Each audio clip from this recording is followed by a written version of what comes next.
Hey everybody, welcome back to Example of Play. In this video, we're going to continue our Let's Learn series for Distant Worlds 2, and we are going to talk all about colonization in this video. So we'll go through the automation settings and policies you can use, the research that's relevant, and then we will establish our first colony for this game here on this planet, Casus.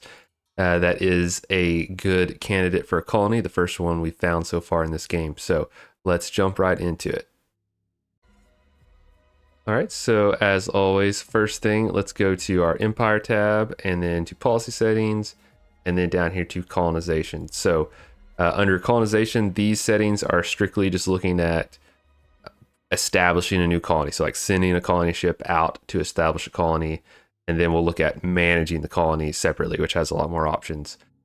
So colonization right now, the default is that it'll suggest it to you, like, hey, this is a place you should establish a colony. And I would leave it on that for the default, though manual, it's not, this is one where it wouldn't be too hard to take manual control because you're not going to be establishing colonies all the time. You can also set some settings here to kind of guide the AI for what you're looking for, how aggressive you're wanting to be. So the minimum suitability, 20% is the default, and basically everything about the game tells you don't go below 20%. So suitability is going to be different depending on your race, depending on some technologies that you might have researched. You're going to want that world to be at least 20%, because if you go lower than that, it's going to be very inefficient. It's going to be really expensive to try to have a colony there. So you want it at least 20%. So I just leave that alone. And then this independent colonization success, 80%. So this is what we kind of talked about in the last video. If you're interacting with an independent colony, so could be like a different species or just a world that's not its own empire, but it's just a populated world. You can do diplomacy to get them to like you, and then get your chance. That plays into this chance. So getting it up to at least 80% is advisable as the default. And you might want to go even higher, because if you try to colonize one of those worlds and fail, you kind of set this back for a while. And so you want it to get really high before you try to colonize an independent colony and assimilate them into your empire. Now, if we come down here, colonies and tax rates, this gets a little more nitty gritty. We'll look at this once we actually establish our colony a little bit more, but we'll leave most of this on the default. So it's automated as far as running the colony tax rates, the level of resources, colony population. We're gonna leave that on automated because we're still learning the game here, and that'll do a pretty good job. Basically, the main thing you need to know is that whenever you establish a new colony, there's a low population there. There's low amount of, basically think of it as like there's not a lot of infrastructure and people. And so if you're going to have to be spending a lot of money to build that up over time. And so usually a new colony is going to cost you more money than it makes for a while. The manual says until it gets to about 500 million in population. And then at that point, it'll be kind of established, and then you'll start making money. So you'll want to you can tweak these yourself manually, but you'll probably just want to leave this on automated. And basically, that you're going to have lower tax rates on a new colony, and that's going to help the people there be happier. It's going to encourage other people to move to that world to build it up faster. If you try to tax it at a normal rate right away, it's going to basically stymie its growth, and it's going to take longer for it to get out of that establishing phase. So I would just leave this on automated, but that's what kind of these things do. Then down here, we have its defaults to suggesting to build all kinds of buildings and things on your worlds. At this point in the game, we haven't researched most of this stuff. There's only a couple buildings we can even build on a world. So I would just leave all this alone. And then funding, again, that is going to set how much of our excess money is going towards colony development. And so if we look over here, so yeah, excess goes to either research or colony growth. And so we'll just leave that alone. So you can see there, a lot is going to colony growth, but that depends on how many research facilities you have. So basically at 7%, we're fully funding our possible research right now. So that could change over the course of the game, depending on how many colonies you're growing, how many research facilities you have, but we'll just leave that alone for now. But that's what all of those things do. Probably I'll do a video later once I understand the game better, once I get a little further into it, where we go in depth on colony management and like all these different types of buildings and things you can establish, and playing around with the financials a little bit more. But we'll leave it alone for now, but just so you know what it does there. All right, so now let's look at the research screen, because when you start the game, you're not going to be able to colonize a world right away because you're not going to have colony ships. So I kind of mentioned it in the last video, but just to recap what you need to do to be able to build a colony ship, there's a few things you'll need to have researched. So first, you'll need expanded civilian ships here in the construction area, yellow. And you can see that this lets you build several ships, so like a bigger mining ship, but it also lets you build the small colony ship, the small passenger ship, and the small fuel tanker. So this is a important tech to pick up early so you can build all of those different things. And then before you can actually, this gets you basically the hull for the colony ship. You'll also need to build or research down here in, where to go? The green. Under basic exploration, you'll need to come down here and research basic colonization. And this unlocks the colonization module, which is what's gonna let you actually build a colony ship. It's the component you need to make the ship a colony ship. And you can see it costs quite a few different types of resources to research that, and then to build one, you need a bunch of different resources. So you might not be able to build this right away. You might need to have explored a bit and established mining stations on a lot of different worlds, to have sources of all these different resources to actually build the ship.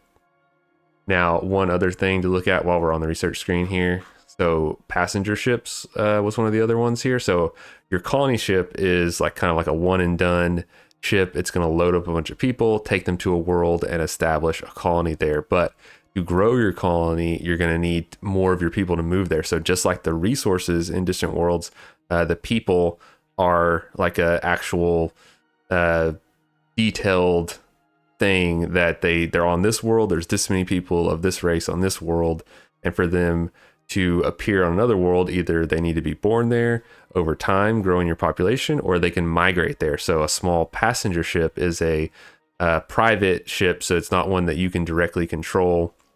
It's part of your private economy, but your people can use those to move, migrate from one world to another. And then later also we can do some tourism stuff. So that also comes from that one. And then while we're here though, to build the passenger ship, you'll need to come down here and research basic transport systems.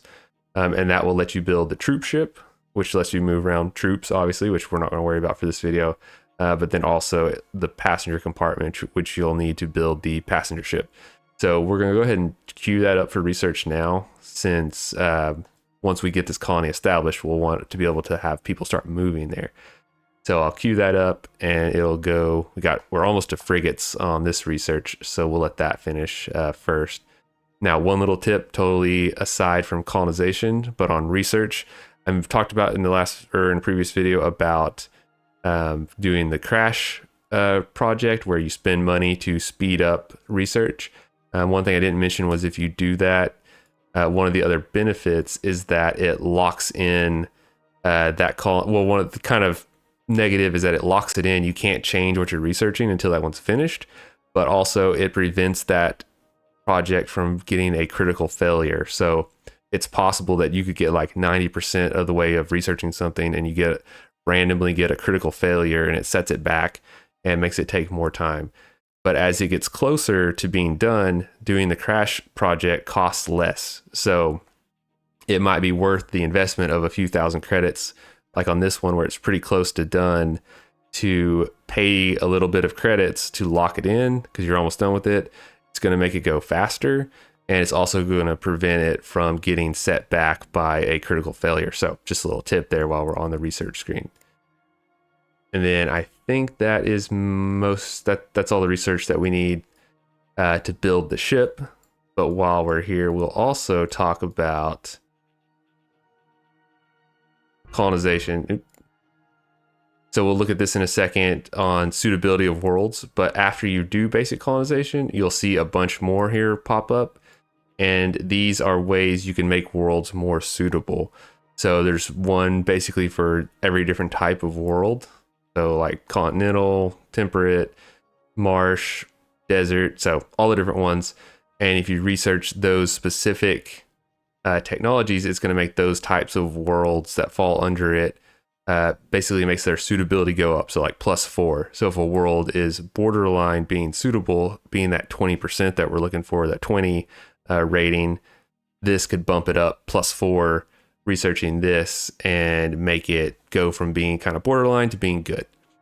And then another thing you can do here is consider terraforming. So you research this improved colonization.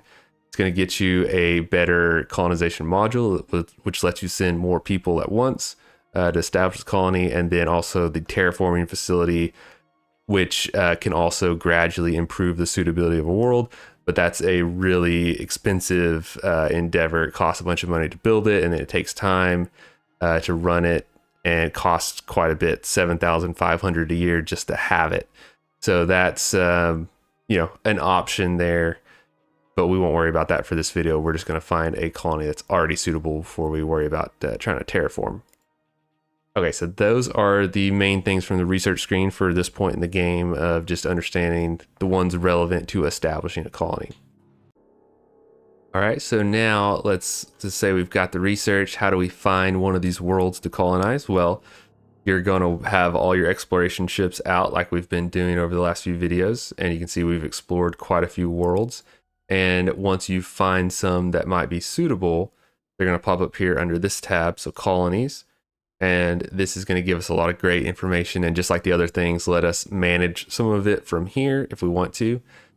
We can see on this first tab, these are our established colonies. So we have one colony in one system, and we got our population, 3,919 million people, and counting, growing all the time. And then we can see that that one world is under satisfied. So we like to get them to happy, but we'll take satisfied for now. And then of course, as the game goes on, just give you a little more information here of how you're doing. If you have lots of colonies, what categories they're falling into. Now we can see it's listed here. So the Bunta 2, that's our only colony, that's our home world. And we can see how the people there, how much population, it's humans, and we can click on it to select it directly from here if we wanted to. But really we're looking at establishing a new colony. So if we click this tab, we can see all the potential new colonies out there. So you'll find lots and lots of worlds, but most of them are totally uninhabitable. They're barren, or otherwise can't support life at all. So here you're just going to see ones that are available by default. You can click this to see other worlds, but we're not going to, there's no reason to look at ones that we can't use anyway. So here at the top, we can see these are the independent colonies that we've met. Their worlds aren't exactly suitable for humans that much, but they already live there. And we could try to colonize them to bring them into our empire. But as you can see right now, we got 0% success on all of them because even if we've met them and been a little friendly, they're not looking to join us anytime soon. So that's where that 80% success rate that we looked at earlier, that's where you see it. But right here, we're at 0% for all of them. Ooh, yeah, let's build some frigates now that we've researched that. So we won't try to do that right now. Instead, we're going to come down here and look at these are uninhabited worlds below that that we could try to establish on. And you can see we have a bunch that say low. Technically, we could send a colony ship there and establish a colony, but because it's below that 20, it's telling you it's low, and it's not going to be a great idea to do that because it's going to be very inefficient. It's not going to grow very well. You're not going to make money on it. So not a good idea to do that unless you have a plan, like you're about to research some tech that say this world's grasslands, forest, and that you're about to research the tech that improves your because this one's at 19. So if we research that tech that improves grasslands colonization, that would bump it up +4, and all of a sudden it would be above 20, and we could do it. So these aren't exactly written off if they're kind of borderline. But right now, we wouldn't want to do that just yet. Now, we do have a world here, though, that is above 20. It's at 20 plus 22. And like I said, that's relative to our race. So we only have humans in our empire, so we're just looking at human suitability. And it's at plus 22. And so that makes it a candidate. If you zoom out, you can also see the locations of where these worlds are just by hovering over them, which is handy. And so this world is not too far from our home world. It's right here. We already have a bit of a presence with some mining stations. It's right next to a gas giant that has fuel on it, so that makes it pretty suitable. We can click on it here to just pull it up immediately. And we can see some other things that might make it attractive for us besides just meeting the bare minimum. It has some luxury resources on it that give us pluses to colony development and happiness and population growth. So that's nice. And then it is suitable, and it doesn't have any dangerous space monsters hanging out around it, because if we come down here, we see this little red lightning bolt. That tells us that there are dangerous threats around that world and that we should not try to colonize it until we've cleared those out with our military ships. Now, if we wanted to just go ahead with the colonization process from here, we can come over here and just click this button. That easy to send a colony ship there. If we don't already have one, it would be built and sent. It would be built, loaded with the most appropriate species to go there if we had multiple ones in our empire, and then sent off just with one click. So very easy. You can also come down here and click that button to do it. You can go find the colony ship and send it manually, however you want to do it. Now, if we click here, we'll look at this tab too before we'll just cover all our bases first. You can actually see we've got one colony ship we already built. It's set to manual because I wanted to have it wait until I tell it to go for our purposes here. But you could automate it. And we can see that it's already loaded with 30 million humans, and it is ready to go. And it's back at our homeworld, obviously, because that's where they're coming from. And we could give it an order. We could control right click and send it to come here and colonize if we wanted to, just like that.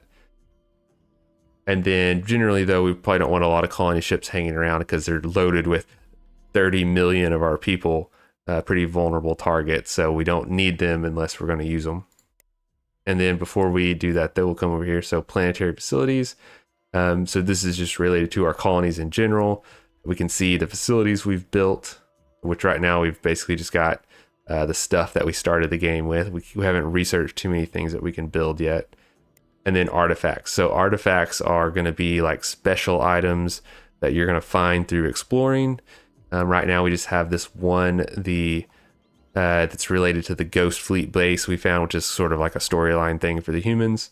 And we can see that it gives plus 10% to colony development, but it has to be at a colony for the bonus to apply. So that might be something we think about sending. And some artifacts need to be like on a ship or on a base. This one needs to be on a colony for its location bonus to apply. And then it also has an empire-wide bonus of reducing war weariness. So yeah, we probably might want to send that to our new colony to help it develop a little faster. Wouldn't be a bad idea. And then, yeah, so that's everything on this screen. And now I think we're ready to, yeah, go ahead and actually send our colony ship out. All right, so yeah, I think we've covered everything. Let's get to it and actually colonize this world. So I'm just going to select it and hit build colony ship and colonize. We already got one though, so it should automatically be sent here. So just like that. If we open this back up, you can see our colony ship. Oh yeah, they're set to manual. So let's automate. And yeah, we'll just do it that way actually. All right, there they go. So we set them to automate, and then they were given the mission, and away they go. So that easy. We queued it up while they were set to manual, turn them back to automate, and they got the mission. So the AI of the game really makes it easy for you to manage your galactic empire. So they are on their way. We zoom out, we can see they're heading out there. And while they're on their way, we'll talk about the one other thing you might have noticed. There's another option, so outpost. As opposed to building a colony, you can establish an outpost on a world. And the difference is that your outposts are going to be, they're basically what they sound like. They're a limited outpost that is, it's not going to grow into a full colony. It's going to always be kind of an expense. It's not going to make you money having it just on its own, but it's not that expensive, 500 credits a year to have it. And the benefit is that it could get you the bonuses of that world without you, if you can't establish a full colony there, you could still establish a outpost to get like the location bonus. So for example, if a colony or if a world had some kind of really good bonus, you look here, you see location bonuses that was really useful, or like an artifact or something that you wanted to incorporate into your empire, you could build that outpost there and get that benefit without actually being able to establish a full colony there. So pretty straightforward, just kind of an expense, just an alternate way to get some control of that world without actually building the full colony. The one thing holding you back on doing that a lot is that you can only have one outpost per colony that you have, per full colony that you have established. So it is an option, but it's limited in how much you can use it. Otherwise, you'd be out there putting colonies down a bunch just to get all those bonuses without having to commit to a full colony. Now we can track our colony ship on its way. Let's see. Yep, they're making their way. We'll speed up just a little to get on there a little faster. And yeah, I really like this location for this colony because it is not too far from home, but not right next to it either. It's next to these guys over here that we're trying to make friends with. So if we incorporated them into our empire, where they got some neighbors right there ready to go, and we've already established a trade agreement with them, so makes a short distance for moving trade back and forth. And then also it's right next to this gas giant that has the Kazlon, so our fuel and some other resources available on it. So it's really a nice location for our first colony.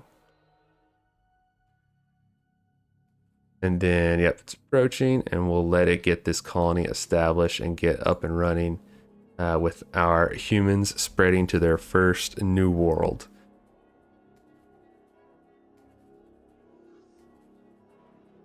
All right, we can see it's going to take about 30 seconds for it to actually do that. We've got, right now we're fighting some space monsters out there.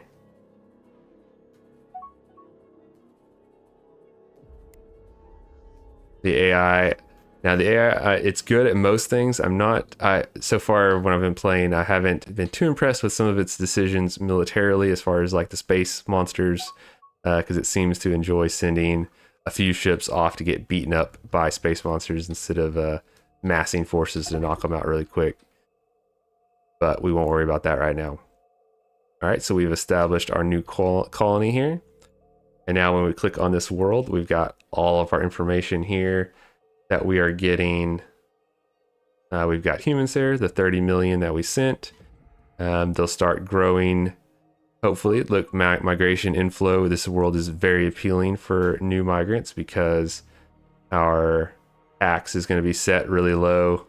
Yeah, our tax is set to 0%, so there's no tax here. And the AI is setting that so you can manage tax. We'll talk more. I'll try to make another video later talking more about like finances and stuff as we have a more matured, established empire. Because early on, it's pretty straightforward. But we can see that you can increase taxes here, but this world is automated. So if you were to try to change it while this world is still automated on that, it's just going to change it back on its own. But you can set those automation policies to be empire-wide and then set specific worlds to be under your manual control if you want to. But we'll leave that alone because we want to just let the AI do it. And we can see right now, even, we've established this world, but we're losing money on it. And so you will lose money for a while as the colony grows.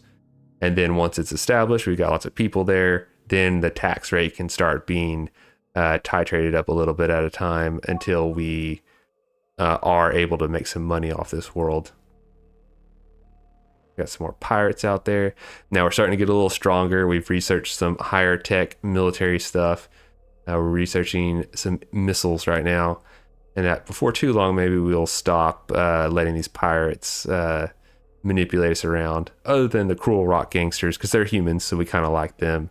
Maybe we'll keep being buddies with them and have them be our allies instead of enemies. But those other pirates, maybe we'll start fighting them.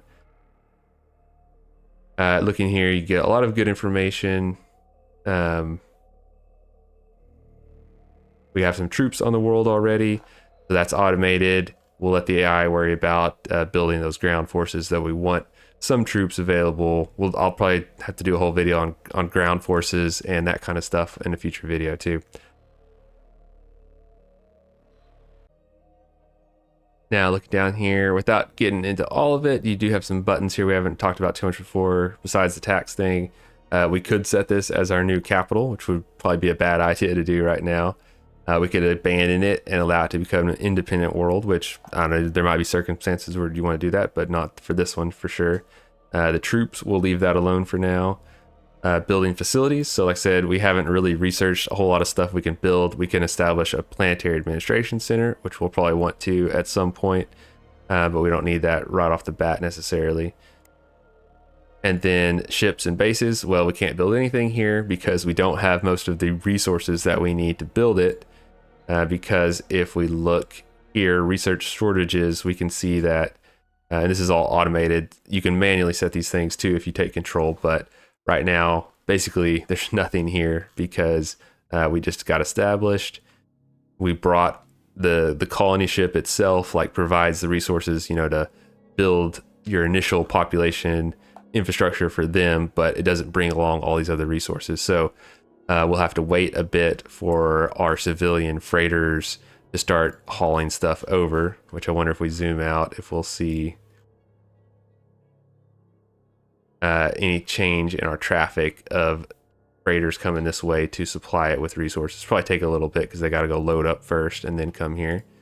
But we can see that we got the little dashed arrow. We're connected to our empire. And then, yeah, I might speed it up a little bit just to let some of that stuff get here. But before I do that, we'll look and see, we have like a spaceport on our home base, so we don't have a spaceport here. We'd want to be one of the first things we build so that we can be repairing, upgrading, refueling all of our various ships here. And then over time, once we get established, we can build ships directly here rather than back at the capital on that screen. And then here's where the colony automation is. So it's all automated, but you could tweak it even down to on this world. Like maybe you want to automate everything except the tax rate. You want to directly control that. You could set that just the tax rate to manual, or just leave it automated, like specifically for this world. So that's where you do that. And then we can also pull this up to get details about the world on another screen here, which is mostly the same stuff as here, but we can kind of see what's making the people happy, which right now they are happy. Very nice. Probably because they just got there and this is a nice new world where there's no taxes. So they're very happy, but it's underdeveloped. So they're a little unhappy about that, but we're working on it. So that's kind of everything there. And then I'll speed it up a little bit and see if we can get some resources here and get some stuff, start building. Okay, so letting just a little time pass and looking, and sure enough, now we have tons of freighters on their way to the system. So you can just see a whole line of them all hauling in various cargo. And these are, of course, the civilian economy, so you don't have direct control over this. So that's why you want to be sure you're supporting your civilian fleet to build lots of transport ships and keeping them safe, so that whenever you do something like establish a new colony, they can start swooping in and hauling in lots of resources and everything. They're arriving, and then it takes a little time for them to get there and start unloading stuff. But now we'll start seeing more resources, so we can see our numbers are ticking up here as these resources start arriving. And then once we get like our spaceport built and get some time to pass, we'll get a lot of resources on hand. And so it'll build up to these maintenance levels that are set. These are all set automatically, like I said, but you can tweak them if you wanted to.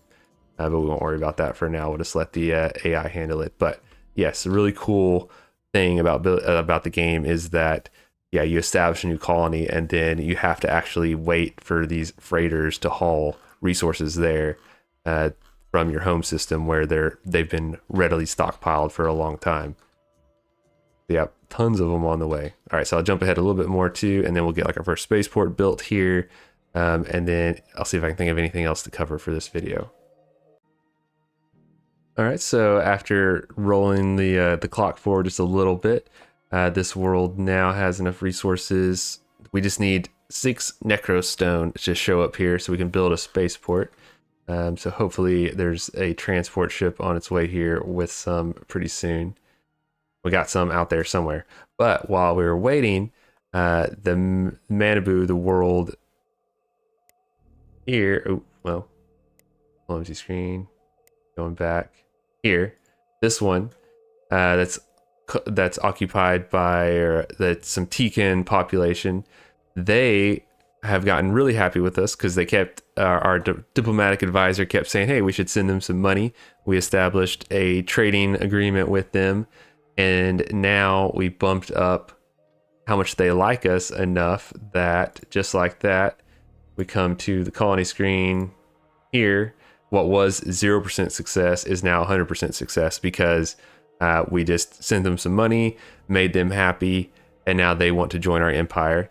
And like I mentioned earlier, they are just right there. So they're right here next to our new world that we're establishing. So perfect new neighbors to trade with and move resources between much faster than all the way back to the capital, because I'm sure they've got a decent stockpile of stuff there. So to do that and bring them into our empire, we would just click here to build a colony ship and send it there. Now, even though it's low suitability, it's 0 for humans, which is not the worst. It can be negative. That doesn't matter too much for this because basically we're sending people there to establish a presence, and then they're going to roll into our empire. So we'll go ahead and click that, and then that will automate building a colony ship and sending it there to establish a human presence on their world, and then they'll come into our empire. Now, whenever you do it this way, they come into the empire if we had limited trade agreement, now they want free trade. Sure, we're about to have more than free trade. They're about to be part of our empire. But once you do that and bring them in, they'll assimilate into our population quite easily. But in the interest of making things even better, let's go down here, and since they're gonna be part of our empire, I feel like we should research a little more diplomacy with them just to understand their language better and improve their assimilation rate, so we have a little more understanding, make it a smooth transition. And then, like I mentioned before, we'll do the crash program on defense missiles since it's almost done anyway, to get that sped up and done. And then let's see, it'll probably, a colony ship's going to be built, but it's got to be queued up for probably building a bunch of other stuff also. So I'll jump ahead again just a little more, so we can bring them in and see what that looks like.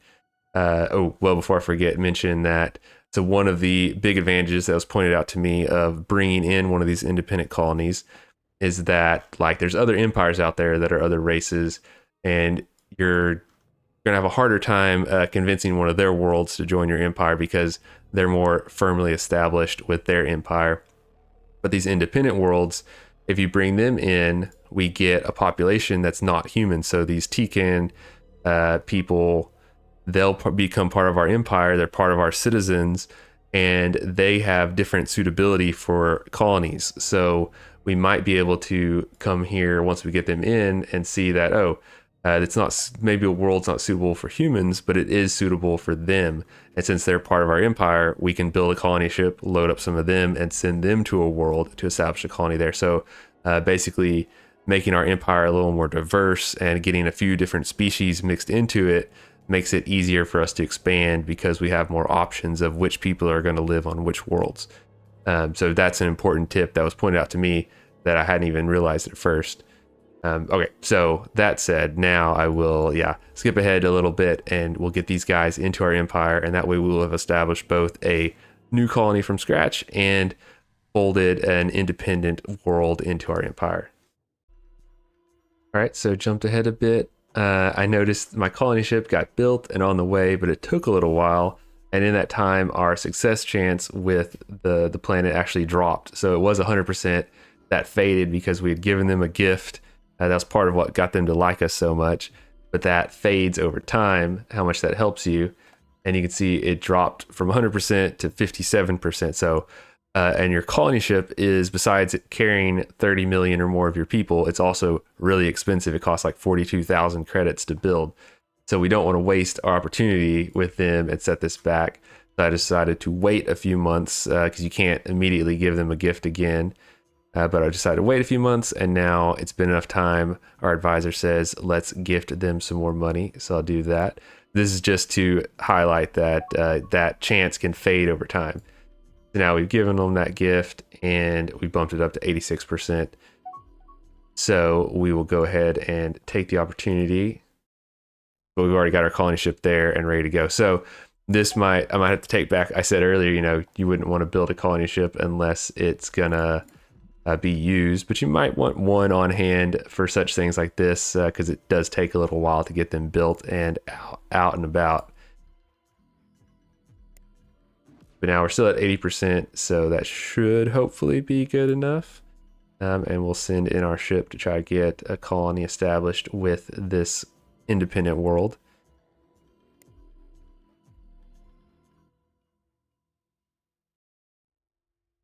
And the colony ship design for the humans. Now, eventually I'll do a video of designing your ships, but the colony ship design for the humans is pretty cool. I like it. It's got the big spinning things. And then we can see we're here. We're sending our people down.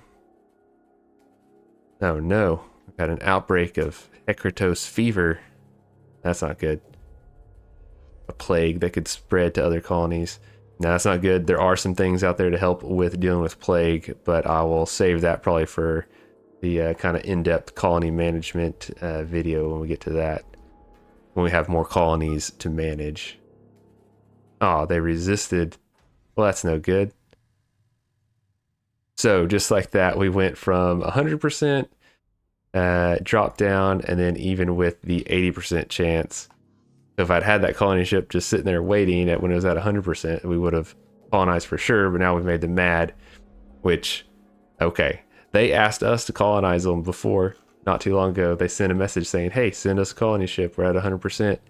But so just so you are aware that can happen where that feeling might fade over time. So you need to strike while the iron's hot. And maybe I take my word back. Maybe if you've got the spare credits and people, maybe you do have a colony ship kind of standing by, ready to go for this kind of, if you anticipate an independent colony coming on board, maybe have a ship ready to send to them while they're happy with you, and do that because now they resisted. Though it's good, our colony ship wasn't destroyed or anything in the process. It wasn't a hostile battle. So it's still sitting here waiting, still has all 30 million people on board. But our chance dropped down to 30%, and now they're mad at us. So we'll have to build that back up. So maybe I'll pause here and skip ahead again, see if I can get them to come into the fold.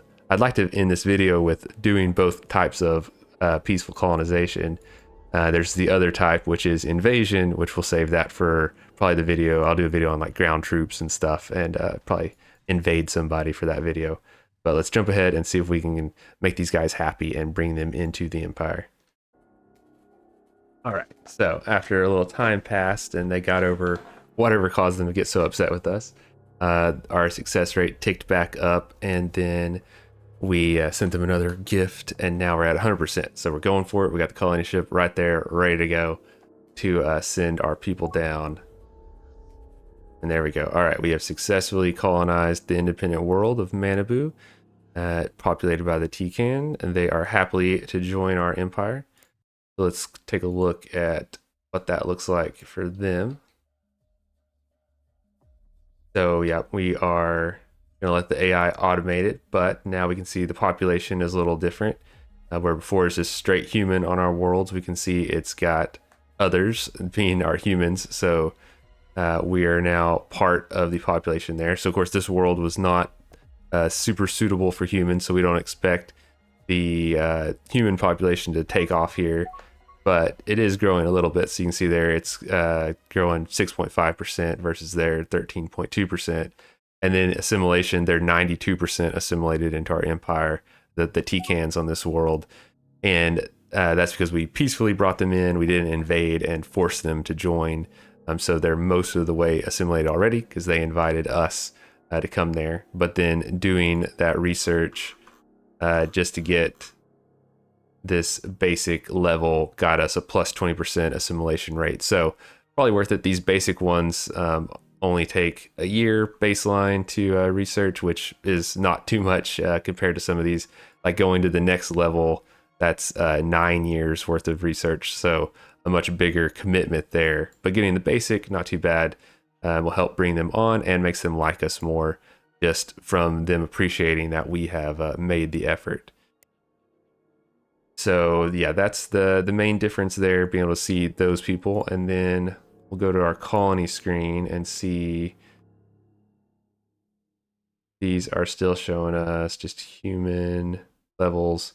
Yeah, so I don't know. I'll have to see if that only shows you for human, or we can get, like, let's say if we look at this world suitability, it's just showing us human suitability. So maybe we gotta bring them into our population a little bit more.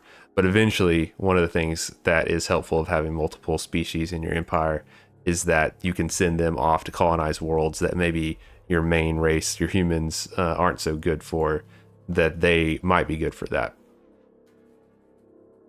Okay, so I think I've covered pretty much everything for this video.